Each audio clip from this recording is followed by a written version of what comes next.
In the Sumerian tablets, there's a garden called Eden, and the head god, ruler of the Anunnaki, Enlil, translates in our Bible as Yahweh. He created humans as slaves. Not a nice guy, doesn't like humans. And in the Semitic language, avid, or worship, means to work for, worship. And the Bible doesn't dispute this.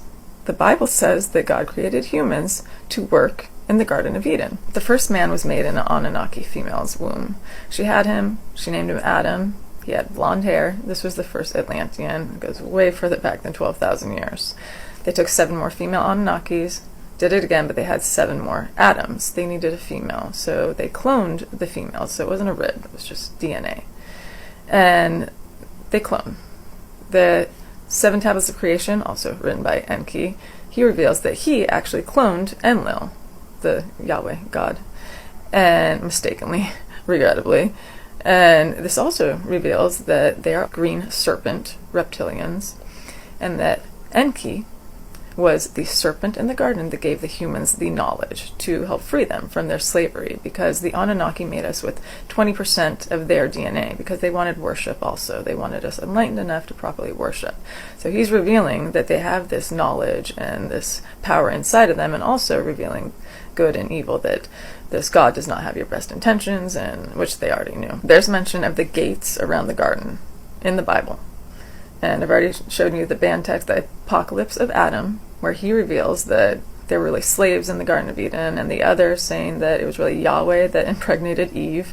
Cain and Abel are not his sons. This is all confirmed in these 14 tablets of Enki. Amazingly, it says that Enlil was the one who secretly got Eve pregnant, that Cain and Abel, his sons, he wanted a offering. One is a sheep herder, and the other deals with grains. One of them disappointed him. It caused a fight between the brothers, and one of them died.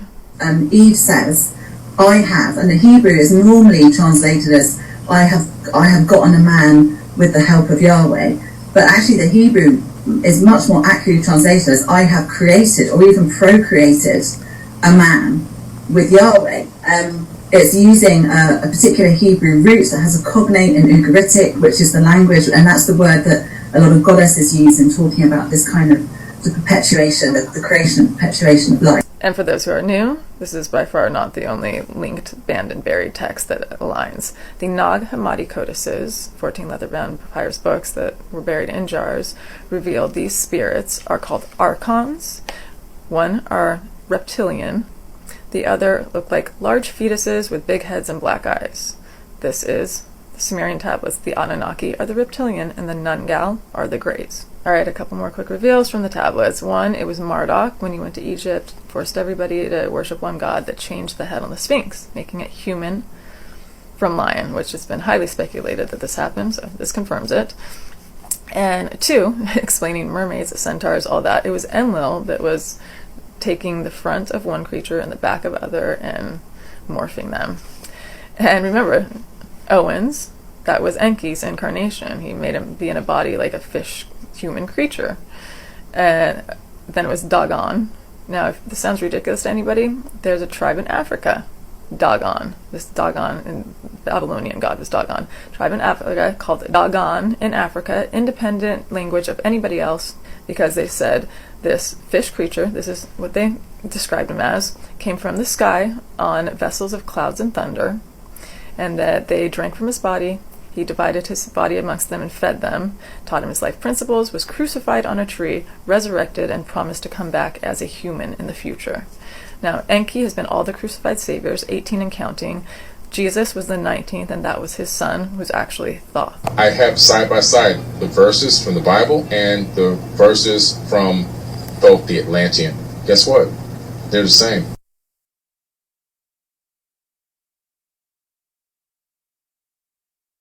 And you see later in the Garden of Eden, Enlil translates to Yahweh, and then into the Christian Bible, God, and Enki translates into the serpent, Lucifer. So, little switch there. And, in the Sumerian tablets, Enki is killed, but he's cloned, remember, and they do soul transfers and all that, that you see him again later as a Babylonian god. That's the fish god. In Sumerian, he was the god of water, and he comes out as a fish and gives humans all the knowledge and killed again. You see him later in Egypt. he's Osiris, and he's killed, and then Isis, The goddess Isis, who was one of the original Sumerian pantheon, not Egyptian, Sumerian, reincarnates him, or takes his soul, his DNA code, and makes him Horus. And this keeps happening. And Osiris was crucified on a tree, just like the Namos, the amphibious fish god, was crucified on a tree, which was giving man all the wisdom and the knowledge. So it seems like he just keeps incarnating, soul transfers, cloning, and just keeps getting attacked by Enki. Because the Emerald Tablets showed up in Greece. They've been far and few and rare, usually disappear pretty quick, but Hermes Trismegistus is the one who brought them, but that was Thoth. That was his new body, his incarnation, you can call it. And he brought the Hermetica, which brought Hermeticism. So this brought as above, so below. This means on earth as is in heaven. And it is strongly theorized that Thoth was actually the incarnation of Jesus, which there's actually evidence to this. Enki was Thoth's father, under another name, Thotme, when he was writing the tablets. Then later in Egypt, he shows up as the god Ra. I was like, wait, in Egypt, wasn't it Osiris that got brought into Horus's body? Put Ra and Horus side by side? It's the same deity. So this is confirmation to me. There's another banned book in Gnostic texts called the Banned Book of the Egyptians. Just like Mary Magdalene's text was found underneath near some tombs in Egypt, which that was hard information to find. So it was mysterious origins. I knew it had to be Egypt, but it's not explainable. Now this is text saying the story, only God is called Salka. But they still talk about Jesus, and Salka is, the same jealous God. No other gods come before me. All the same texts also reveal him as a slave driver and for who he is. And there is text in there that reveals that Jesus Christ is the third incarnation of another entity. Thoth, Hermes Trismegistus. And remember, Mercury is not another entity. That's just what the Romans called Hermes Trismegistus. So that's two entities, not another incarnation. And then Jesus. Crazy. More banned and buried gospels. The first one is the Gospel of Judas, where Jesus reveals to Judas, who was his favorite for a long time, that God is really the devil, and he's not God. And there's several times where he's, saying, "You're God," to the 12 disciples who he did not like, and they get angry, like, "What do you mean? You're the Son of God." And he's like, "You don't know me." "No, I'm not." He's like, "See these perverted priests? That's your God, and you're in his form." And that they were, just making human sacrifices and murdering and not good people. And then the passage of Thomas reveals that Jesus was immortal and that there was a secret to immortality, and that was just a lot of preaching how God is light and we are light and all that. And then just like Mary's text was found in Egypt, another text was found in Egypt, mysterious. This is Egyptian Coptic text revealing that Jesus was a shapeshifter. It's, where they're trying to arrest him. And like, how will we get him? Sometimes he's white. Sometimes he's red. Sometimes he's wheat color, which means white is actually white. Sometimes he's an old man. Sometimes he's a young man. And then this also aligns with von Däniken. He wrote the same thing, that Jesus showed himself in different forms to different people. So, as I said yesterday, he's the third reincarnation of another entity. He is immortal, and he is a shapeshifter. I told you guys about the Gospel of Philip and Thomas. That's the secret school of mysticism that Jesus and Mary were involved in, the bees, the watchtower, all that. That was found in the Nag Hammadi codices. It was 13 leather-bound books that were dug up. It was ancient Christian Gnostic text from the first few hundred years after Jesus Christ died. And it's revealing a lot more than the secret school of mysticism. One, there are archons. They are distorted light and energy. They manipulate our reality, interfere in human affairs, and are deceitful. The description is serpentile reptilian, and there's other ones that look like large gray fetuses with huge black eyes. Once again, the same exact description. Ancient cultures, the Sumerian tablets that predate thousands of years that have been buried this whole time. Now, the Lord Archon, or Demiurge, is referred to as the Christian devil or the Old Testament God. Well, both. Now, do you know who else is referred to as the morning star? Lucifer. So Osiris, Jesus, and Lucifer were all morning star. Now, that's Truth and Co. Lucifer was described as beautiful, wise, before he betrayed God and gave humans knowledge. Now, there's also an ancient Coptic text called the Secret Book of John. And this reveals that it was Jesus that was in the garden, giving the humans the knowledge. So, he told them not to eat. I made them eat. He says that the fruit is light-bringing. Now, I know it was Enki's son, who was Hermes Trismegistus, then Thoth, and then Jesus. However, what is he preaching? That the Father and the Son, the Holy Spirit between, is all one. And then he's saying, I'm the Son of God. And then telling people, you're a God, like pedophile priests, that's your God. So what is he saying? The real God is my Father, the ones that made human beings, which, according to the Sumerian tablets, yes, he is the geneticist. He's the one that gave us our light, our knowledge, our wisdom. I've already mentioned Dagon. In the Old Testament, there's a few, but I'm going to mention Asherah. She's the goddess of fertility, Isis. And she is said to be the wife of God, not Yahweh. What does he say about her? Anybody who worships her is going to be burnt by his wrath and fury. There he is. Just like Jesus came down and said, I'm the Son of God. And they were saying, not your God. She's saying, I'm the wife of God. Remember, Enki, from the Sumerian tablets, and his wife made humans. Now, Genesis 1:26 says, we came down and made humans in our image. Don't know how that slipped in. Immediately after is the only mention I've heard of both man and female being in God's image, except for the Gospel of Mary, which didn't make it to the Bible.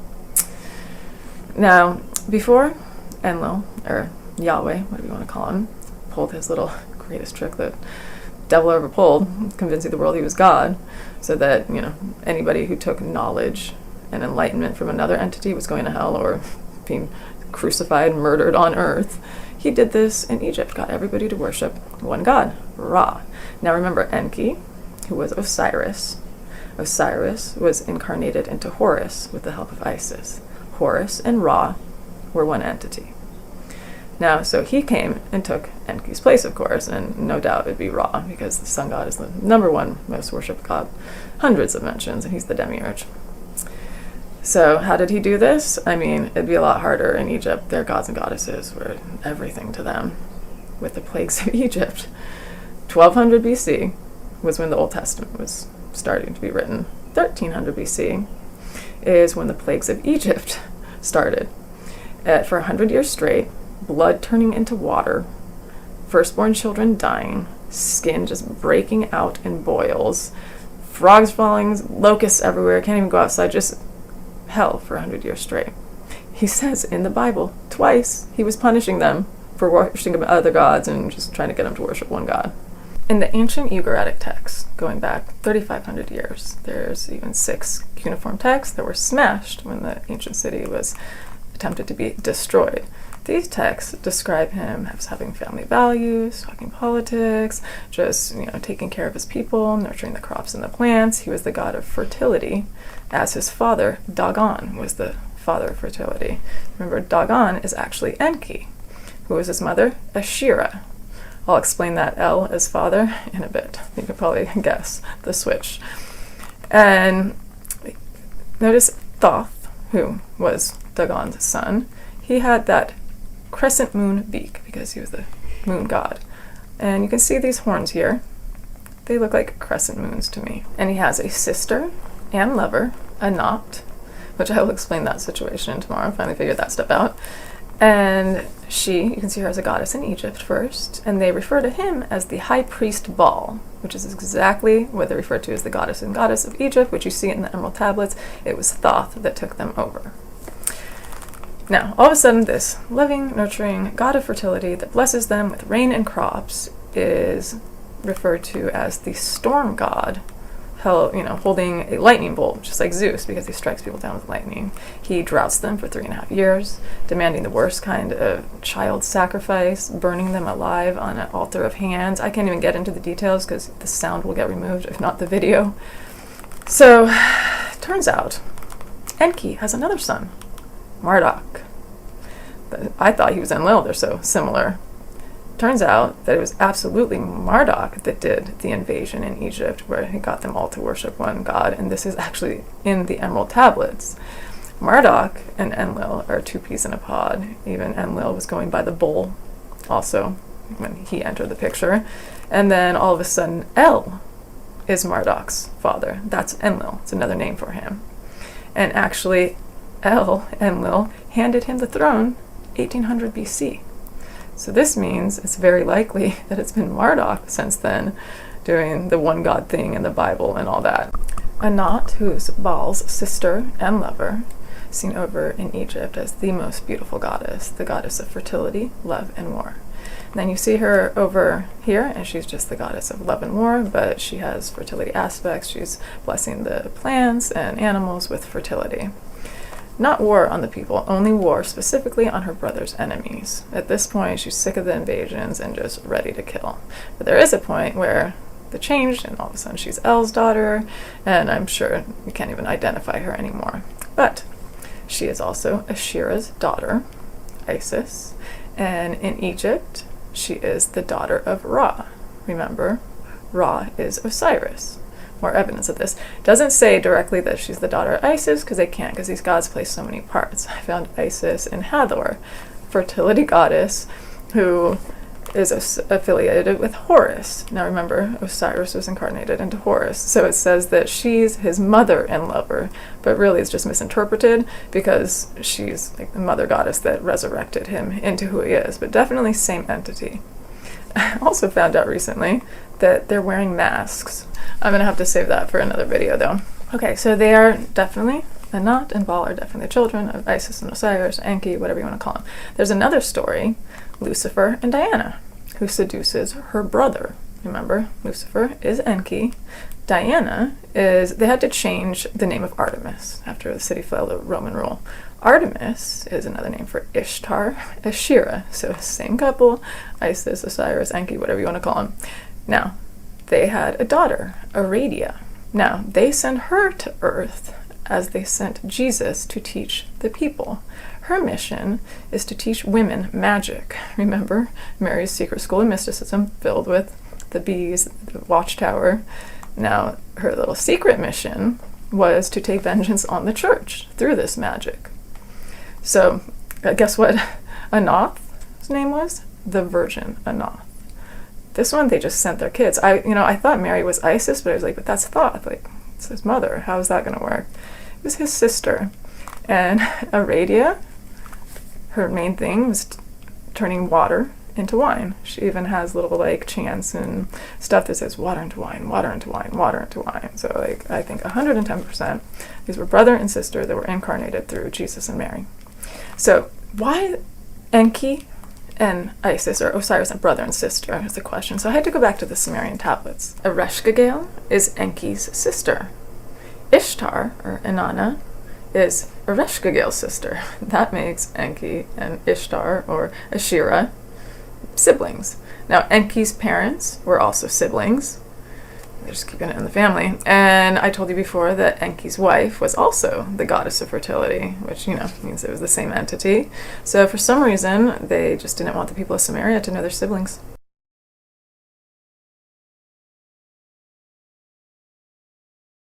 There are many stories of Jesus and Mary and his family in France post-resurrection. And he was staying with the Cathars, who was a wealthy, prominent family. They actually started a Gnostic movement. It was kind of like Gnosticism wrapped in Buddhism and just ancient wisdom. And people think that, this means he wasn't really crucified, which is a Gnostic opinion, but he was crucified. Then he was brought to the cave upon request, where only Mary was there to see him, where he had his consciousness put into another body. Just like Osiris was brought into the mouth of Osiris, which was a cave to the underworld, and put in another body by Isis, which really means he was just put into another one of these big Atlantean bodies. And the reason they wear these masks is just because they play so many parts. They have so many different identities to conceal. And, at first I was confused with, they're Anunnaki, and they're impregnating humans. How is this happening? That's how it's happening, because they're putting their consciousness into these bodies. We see these giant bodies in ancient Sumeria. We probably see them most in Greece with all these stories of the gods impregnating humans. Hercules was actually the illegitimate son of Zeus and a human woman. Dionysus had a human wife. Eos had a human husband. Perseus and Helen of Troy, and so on and so on. I was just telling you about one of the Pleiadian daughters who ran off with the human husband. We run into stuff like stone structure with the giant woman with a human baby. We run into stuff a lot. Yahweh impregnating Eve. At first I was like, he's reptilian. Like, it's just a trick. Like, how is he really feeling like fatherly towards Cain and Abel? But that's why, because it's their body they get accustomed to. It's their seed. They stay in these bodies for a long time, and the Greys do too. And I think the only reason that Asherah, aka Isis, is described as an Elohim in the Bible, which is a giant who is half god or part god, and Dagon is not, is because Dagon is still in that fish body, but you see him later or earlier as Osiris in the giant blue body, Krishna also the blue body, and many giant bodies. I mentioned Cave of the Patriarchs, the mouth of the Garden of Eden, a little bit in my Agartha video, but not enough. Heavily guarded, has two entrances. One has a huge monument built on top of it, under tile floor. It's completely sealed off. And the other is just sealed off with a huge boulder that you can't move. But people did go inside of it one time. And they said that there was all kinds of chambers and passages, and one chamber that was blocked off with a square stone that was marked differently than the rest. They could feel a cool breeze coming from lower inside the earth. And said that Abraham bought this piece of land 3,700 years ago because it was the mouth of the Garden of Eden. But that's a very different timeline than the Bible. It's a lot further back, so it is absolutely possible and probable that that star, Jesus' star, was Nibiru. What's funny is Sarah, Leah, and Rebecca are all buried there, which is 3 of the 4 original matriarchs. When it was a matriarchal society, before it was a patriarchal society, and they ran the show. And aside from that, it's Abraham and his sons, Isaac and Jacob. And I think because these 3 women of power are there, specifically named it the Cave of Patriarchs. It's just a detour from the matriarchs. In Agartha, it's the Tawawi stone that everything is powered on that keeps them young. So they were kicked out of Agartha into the outside world where now they would age. They also had to deal with all these animals that they didn't have inside the world. It wasn't that the animals were all nice to each other, it's that they didn't have these violent animals and all these dangers where they were. So that's the real story. And the other part of the real story is the real reason they got kicked out of the Garden of Eden is because Enki made them with fertility against Enlil's will. So it's more of a FU to Enki, okay, you want them to have independence? All right, now they're independent, see how they do. In 1904, Italian archaeologist and engineer wrote that underneath the Well of Souls, that there's another secret chamber and a secret tunnel, which he had found the secret tunnel and got through, but then he was beaten and he retracted it. But another secret tunnel, just like the secret tunnels underneath the Giza Plateau and the Mayan pyramids, and they're all over. Now, it's kind of funny, I can't find any kind of information on if they know why the Garden of Eden is inside the earth. They just focus on the fact that Abraham and all these people are buried there, and nobody ever asks any questions. I don't know if they even know why the Garden of Eden is inside the earth. I've explained the Elohim. They were the giants. The Watchers were Elohim. They're giant demigods. Asherah was also described as an Elohim, giant demigod. Well, Yahweh was an Elohim as well, along with a lot of other gods in the Bible. And Genesis 1:26 even says, "Let us make mankind in our image." The earliest scriptures was a lot of this. It just got edited out.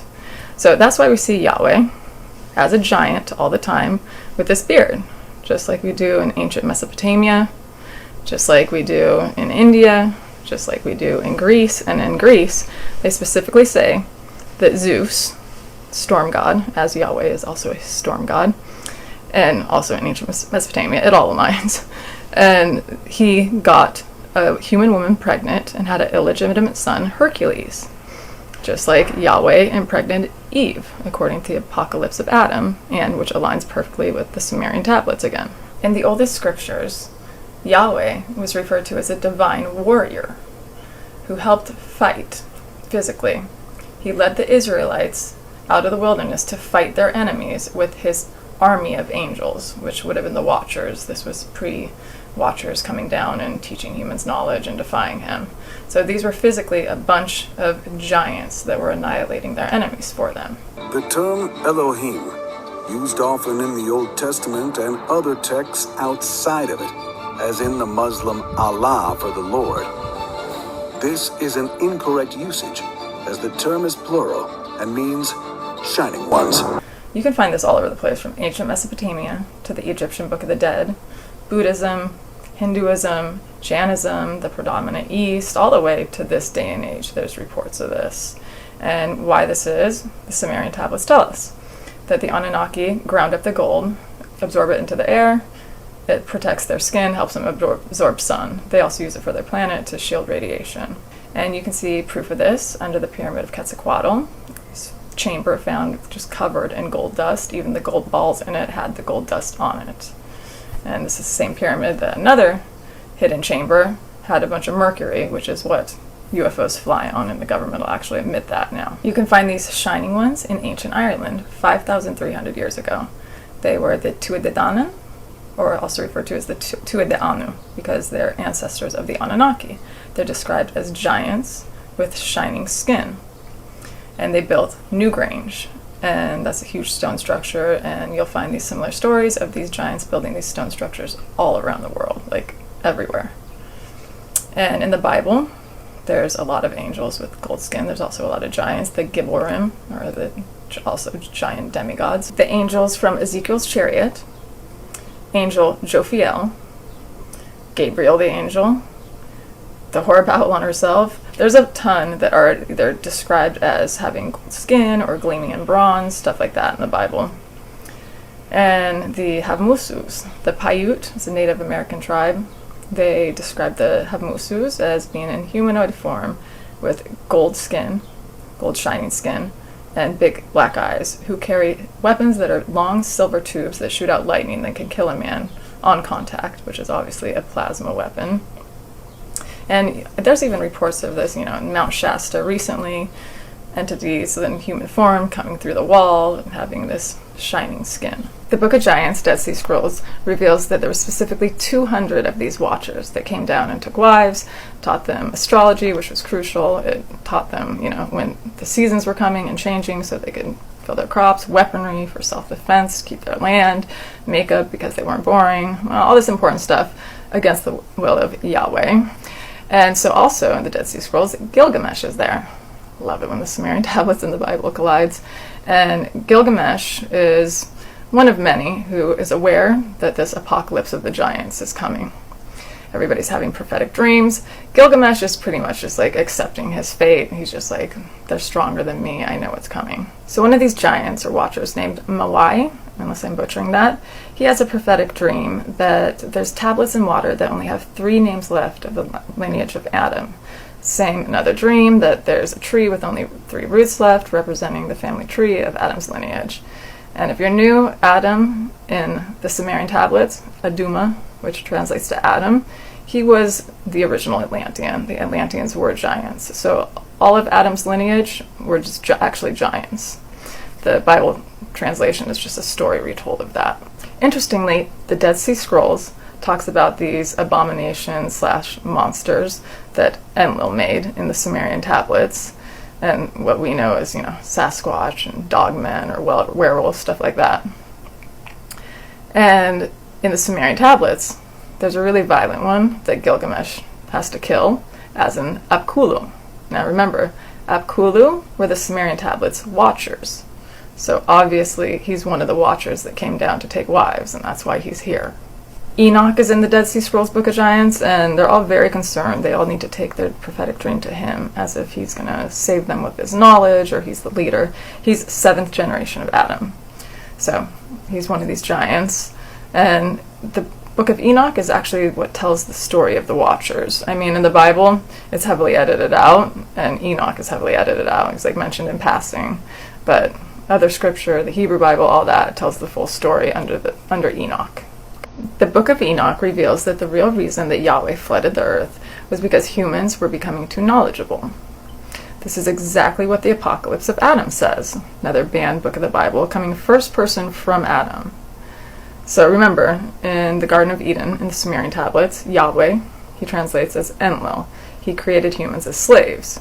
So when humans become too knowledgeable, they're going to be less obedient, subservient, mindless little slaves. They're going to start catching on and thinking for themselves. And the Watchers, that's exactly what this story is. The Sumerian tablets has the Watchers, Akulas. In both, that's the problem. They're demonized because they're giving the humans knowledge. Azazel was the head watcher or giant. That translates to scapegoat in Hebrew. Now, I think it's possible Enoch was Azazel.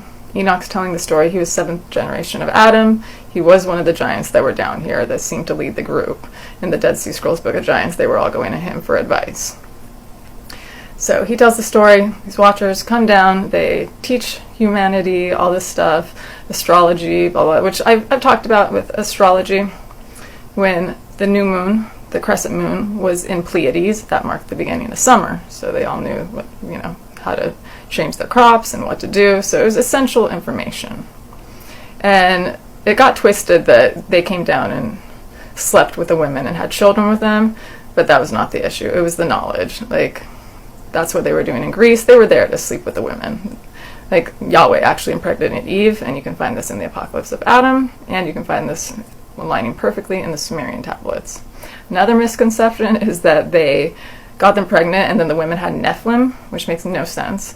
Nephilim were way bigger than them. I don't know how it got so twisted. The Bible specifically says that they were there in those days and before, completely specifying that that's not the case. So this depiction of hell we get, the eternal torture, the eternal suffering, the eternal fire, this comes from Enoch, from these Watchers that are being tortured on the inside of the earth with the flames around. Somebody's given an astral projection tour and sees this and spreads the word. Just like they were given astral projection tours of the inside of Mount Shasta or the Egyptian underworld. Adam, he was said by Jesus Christ to be born of great wealth and power. So the Atlanteans alone were highly advanced and powerful. There's a book called From Adapa to Enoch, which theorizes ancient Mesopotamian sage, kind of semi-god human, which the sage is the Akula, the Watchers, is actually Enoch. And remember, Enki, or Osiris later, and Thoth, they were both Akulas, or Watchers, so very possible and probable that they were down there with Enoch and had wives and all that as well. And remember, Noah is actually Uptapishtima in the Sumerian tablets, and it's a fact that the flood, global flooding, actually happened 12,000 years ago, not 3,000 years ago. I mean, scientific fact, through the blank periods of space from the stars and sun novas, the lakes that drained at 8,000 swimming pools per second from the reversal, the solar glass found all over from the nova, plus all these sunken cities, sunken city at Cuba with the pyramids underneath and the Sphinx that was found, at least 11,000 years old. Ancient underwater ruins of Egypt, at least they said actually 11.5 thousand years old, which that got pulled from the internet, of course. Sunken city of Dwarka, which was just discovered, at least 10,000 years old. So, I mean, it's a fact. This did not happen 3,000 years ago. So, most of these characters are taken from a previous story. So it's probable that he's right, and Enoch is Adopa, though some of these are immortal. Just speaking Adopa's name in exorcism was a conduit to evoke supernatural forces. He was very powerful, like Solomon. He was the priest of the temple of Enki, and there's even a story where he stops the winds of Nibiru, aka the reversal, global flooding, pole shift, in its tracks, specifically saying for 7 days. Now that we know that the water is going to be circulating the earth for 7 days from the reversal, from the 1,000-mile-per-hour winds, because the earth is going to stop rotating at 1,000 miles per hour. And we find 7 in every single apocalypse prophecy, including the most in Revelations, book of the apocalypse in the Bible. And all I have to say is, if the devil is 6, then God is 7. In the Sumerian tablets, these sages are described as powerful, having power for healing arts, having the power for casting out demons, And guess what? In the Gnostic text, which is the banned books of the Bible, Jesus Christ is referred to as a sage on several occasions. Just like both the Sumerian tablets and the Bible, both referred to as these crafts that descend from the sky and go back into the sky, bringing people up as chariots. A lot of coincidences, especially when the Sumerian tablets were just dug up a couple hundred years ago. If you're new, Gilgamesh is not just a mythological figure. They actually found the tomb of Gilgamesh in Iraq. BBC was covering it. Then the American government, military, set up shop all over the grounds, kicked out all the media, were seen going into the tomb and removing stuff, and then the story got buried. And yes, he was really 17 feet tall, and I, not too long ago, covered another 17-foot tall giant skeleton found at Uluru site. It was excavated by Dr. Hans Zimmerman and his archaeological team. I'm giving you specific keywords if you really want to dig, because there's media control, government media control. MCI runs the media. All that debunking stuff is all them. And, you know, that one turned into a mastodon amongst like many other these giant skeletons. Gilgamesh has 3 dreams. The first, a mountain falls on him. The second, he's attacked by a wild bull, and then somebody pours him water. The third is the ground is shaking, the sky is filled with thunder and lightning, there's ash everywhere. Perfect depiction of the pole shift based on what everybody says, aka the apocalypse. Same with the mountains falling. They even say that unleashing this bull unleashes 7 years of famine. What does every other prophecy say? It's going to be an extremely hard 7 years. So the famine is 7 years. So he goes to meet the immortal man Utnapishtim. Utnapishtim is the one who's told to build this huge boat. So this is the end times. He is about to die in this global flooding. And it's the same story as the Bible pretty much. They take 2 of every animals on this boat. They go after 7 days, which also earlier the Sumerian tablets confirmed that the water is going to be spinning over the world as the wind is pushing it over the world from the reversal for 7 days. And then afterwards they release a dove and a raven, and just pretty much the same exact story as the Bible. King Herod's temple was actually King Solomon's temple. It replaced it. And if you're new, King Solomon was extraterrestrial, as so many of these biblical figures are. Most of them, and most of the stories, predate ancient Sumerian. Ancient Sumeria goes back at least 12,000 years. They're lying on the dates on those 2. King Herod procreated a new line of nobility. How do you do that? And he appointed a new high priest that was not connected to any past dynasty, which a high priest is what they've been calling these gods and goddesses since way before even ancient Egypt, but you can find it in ancient Egypt. King Herod was an Edomite. Edom means red. And you can take this all the way back from Esau, who was the descendant of the original patriarch, Isaac, because he was born red all over. Not red hair, red all over. So this makes me think the Saricina hole, where they found this big red Atlantean body, is connected, and there wasn't only a blue race of Atlanteans, but also a red race. The Edomites worshipped a thunderbolt-yielding god that is equivalent to Yahweh. Like in every ancient culture, this main god is the storm god from ancient Sumeria, to the ancient Canaanites, India, biblical. There were 24 of these high priests in the Bible. Revelations 4:4 says there was 24 other thrones in which these elders in white robes with crowns of gold sat upon. This is exactly the masters of ancient wisdom, or the Great White Brotherhood, always described in these white robes. And the Anunnaki/Atlanteans have been wearing these gold crowns upon their heads since ancient Sumeria. You can see depictions. When it's said that they went around bearing all these ancient banned books of the Bibles that are resurfacing right now, which are said biblically to resurface before the end times, and then they moved north to the European continents, and they intermarried with all the nobility and the royalty, the elite, and they carried on their bloodline, which now still rules behind the scenes. And he said, rather startlingly, that he was a direct descendant of Hugh de Payne, one of the founders and the first Grand Master of the Knights Templar. I later was able to substantiate his claims, and he told me a story that European nobility and royal families had been permeated by a series of bloodlines who claimed descent from the 24 high priests of the Temple of Jerusalem, and that these people had preserved a totally different version of the teachings of Jesus. Then their bloodline carried over into our elite. King John of England All of our presidents but one, you can trace back to his bloodline. At the time, these patriarch offspring were called the Rex Deus, which means God Kings, and they were also referred to as star families. Star, stellar, of the gods, and they themselves say that they are the bloodline of Mary and Jesus, and also the Watchers. This is exactly what I was saying about the Rh negative bloodline, which just happens. A bunch of our presidents have this very rare bloodline, and a ton of English royalty and the rulers there also have this bloodline. And they even say that God's fallen angels originated back to Atlantis. He wasn't really Jesus of Nazareth. There was no Nazareth. It was Jesus the Nazarene. The Nazareans were an initiated sect of the Essenes, and Jesus was one of their teachers. Okay, I'm posting as long as a video as possible. Hopefully it fits in 10 minutes. If not, I'm going to have to do a little part 2 tomorrow, but I'd rather just do one of these, like posting on a Monday. So hopefully only my regulars will see it. If you're not a regular, you're just not going to get this stuff. Okay, so I've been talking to my entity on a little pendulum. It's, circles for yes, back and forth for no, just a little crystal necklace. And I just wanted to, answer all the questions I've had, which I'm sure you've had, clarify any misinformation I put out before, and, validate anything that I've told you that is true. It was what you know as the Nephilim and this quote-unquote small grays, but they're actually brown and they're called Dropas that have been here first.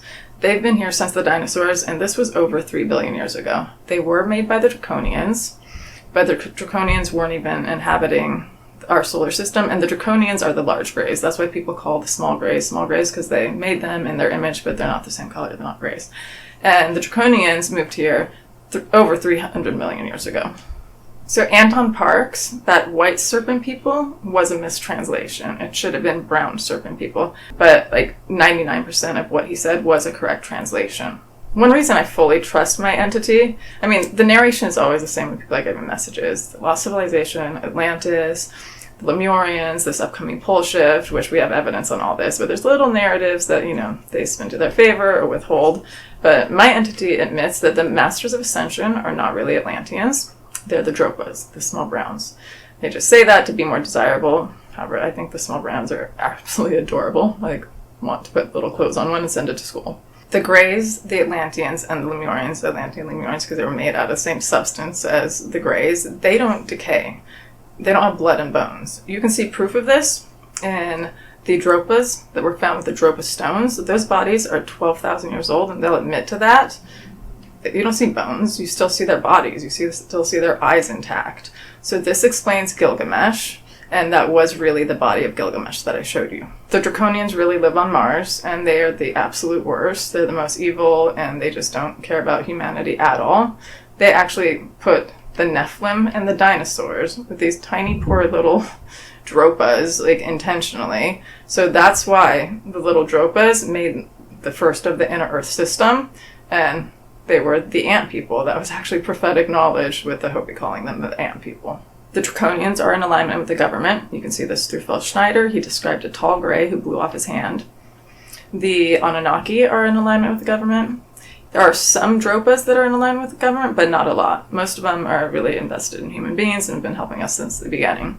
Atlanteans also like humans and have been helping us, but more through, encounters and visits. They're the ones that sucked Admiral Richard Byrd into the Earth system. And the Atlanteans and the Lemurians are the only ones that are not in alignment with the government. Even there's Nephilim that are. And I've actually heard about these huge giants in abduction stories when I was investigating abductions. And the Nephilim are powerful. They are psychic amongst each other. Don't forget, it was the little Dropas that are the ant people, as the Hopi call them, that took them inside the Earth during the pole shift and saved them, which means they were going around saving everybody. So they definitely have our best intentions. I definitely believe it's them that's giving this message. And it was every 4 cycles. It is 3,000 years that Ashar is, and every 4 cycles it does this destruction. And his star, as Edgar Cayce quotes, was Jesus' star, the star in Bethlehem. So Jesus was actually born 3,000 years ago, not 2,000 years ago. King David, Moses, Solomon, Enoch, Noah, Abraham, and Abraham really was Brahma, all the Watchers, they were all Atlanteans. And I normally say Atlantean Anunnaki. No. The Atlanteans didn't have any Anunnaki DNA. And actually the Atlanteans were born without any genitalia, created without any genitalia, as the Lemurians, as we were. Enki gave us all fertility behind their backs. So now when they gave infertility, they gave sperm where they could actually impregnate humans. So the bones we're finding are the humans that they impregnated and had children, but they're not of the same substance as the original Atlanteans. And they also did like psychic extraterrestrial in vitro fertilization. That's why you hear a lot of these gods having twins and quadruplets and sets like that. When the woman's sleeping, they just implant them in their womb. Abraham, Esau, Isaac, Jacob, Sarah, they were all red Atlanteans. They were all Edomites. And the red Atlanteans was a real race of Atlantean. So that one that they put the body there, if it really didn't have genitalia, it really was a very old, like one of the first. I mean, that definitely was a red Atlantean, a real one. I just didn't ask if it had genitalia. That was in the Sadachina hole, and they did plant it. And that was Lemurians, freeing Lemurians. They had a gray psychically helping them to speak to that woman. That's why they wanted everybody out of the way. They said, everybody go in your tents. They put the dogs to sleep because there was actually 1,271 Lemurians walking out of that cave. They just had invisibility cloaking systems.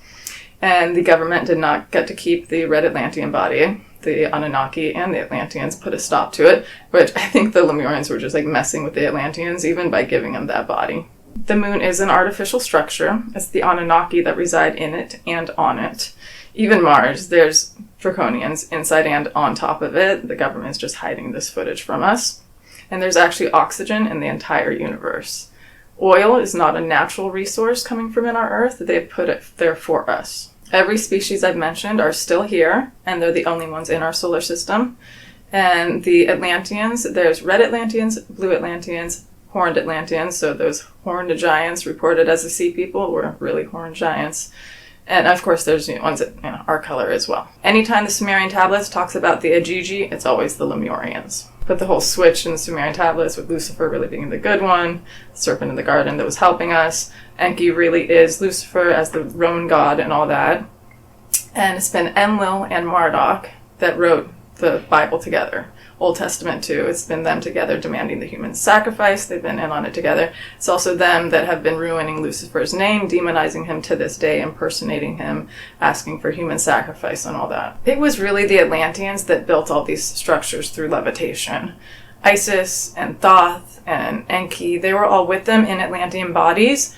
But even though they were in these Atlantean bodies, they didn't have the same psychic powers, the ability to levitate. But they were there, helping them with, sound and singing and all that. Even though they don't need that for the sonic levitation, it does help. And they were all just doing this as a group together. They were really wearing masks in Egypt. They were holograms. And this makes sense that the Anunnaki doesn't have this psychic power, that they don't have this levitation power. They're just not that powerful that they keep showing up in person from Yahweh. You see him physically as this giant, same as Zeus. And then most of the other places, they're wearing this mask to make them seem more godlike, Everywhere from, the Bible, Ezekiel's chariot. You see them in Mexico with the Mayans. You see them in Bolivia. You see them in China, Japan. You see them all over the place in these masks. And then they use these holographic techniques like Quetzalcoatl, the flying serpent, dragons, stuff like that. So they have to pull all these tricks to make them be worshipped. However, they did have some little dropas helping them. There's good and bad of each species. Goddess Aradia was the Virgin Mary, and that was Enki and Isis's, or Osiris's daughter, I guess Lucifer and Diana if you're in Rome. And I know it might seem like I'm getting way too much of this stuff right, but it's because she's been feeding me this information. She doesn't hide anymore. I'll look for something that'll show up on the iPad. And Thoth was really Jesus. Enki was all the other crucified saviors. I thought it was 18, over 600. However, Enki didn't feel pain in any of the bodies because he was in Atlantean bodies. Thoth was in a human body and really felt that pain, which is kind of funny that he sent his son for that one. He's like, I'm not going to deal with that one. Unfortunately, I hate to be the bearer of bad news, but Enki, Osiris, and Thoth are no longer with us. Enlil and Marduk found a way to take their consciousness and destroy it. And keep in mind that Isis is actually Enlil's daughter, and Marduk is actually the son of Enki. So, cool.